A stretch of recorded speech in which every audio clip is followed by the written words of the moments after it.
اعوذ باللہ من الشیطان الرجیم بسم اللہ الرحمن الرحیم۔ جامعۃ المبشرین گھانا میں مقابلہ تیز پیدل چلنا اور کراس کنٹری ریس۔ مقابلہ تیز پیدل چلنا۔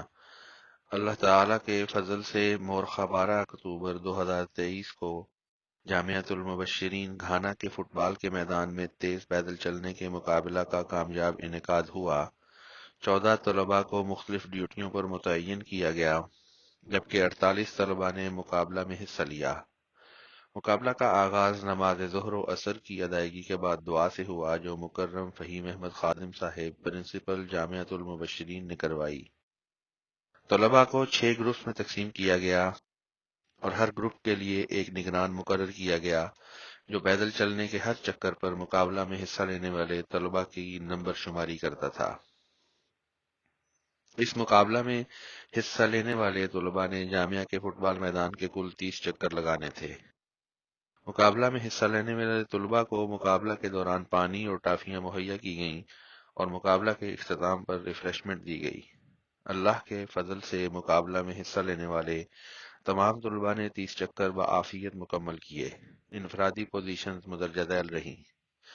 اول شعیب سلیمان گھانا، دوم عبد الوارث گھانا، سوم ابو بکر ایمبکی سینیگال۔ مجموعی لحاظ سے اس مقابلہ میں دیانت گروپ پہلے، امانت گروپ دوسرے، شجاعت گروپ تیسرے، جبکہ صداقت گروپ چوتھے نمبر پر رہا۔ الحمدللہ۔ Cross country race. مورخہ 26 اکتوبر 2023 کو جامعۃ المبشرین گھانا کے شعبہ کھیل کے تحت کراس کنٹری ریس کا کامیاب انعقاد ہوا۔ اس مقابلہ کا نقطہ آغاز و اختتام جامعہ میں موجود فٹ بال کا میدان تھا۔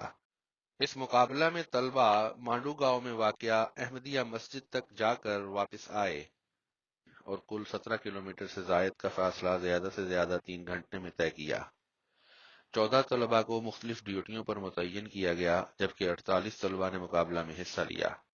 مقابلہ کا آغاز صبح 7:15 پر دعا سے ہوا، جو مکرم مبشر حسین صاحب نائب پرنسپل جامعۃ المبشرین نے کروائی۔ مقابلہ میں حصہ لینے والے طلباء کو مقابلہ کے دوران ریفریشمنٹ مہیا کی جاتی رہی۔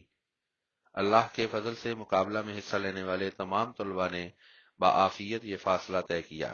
مجموعی لحاظ سے اس مقابلہ میں دیانت گروپ پہلے، امانت گروپ دوسرے، شجاعت گروپ تیسرے، جبکہ صداقت گروپ چوتھے نمبر پر رہا۔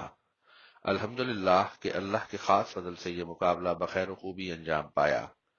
رپورٹ رانا بلال احمد قمر، استاد جامعۃ المبشرین گھانا۔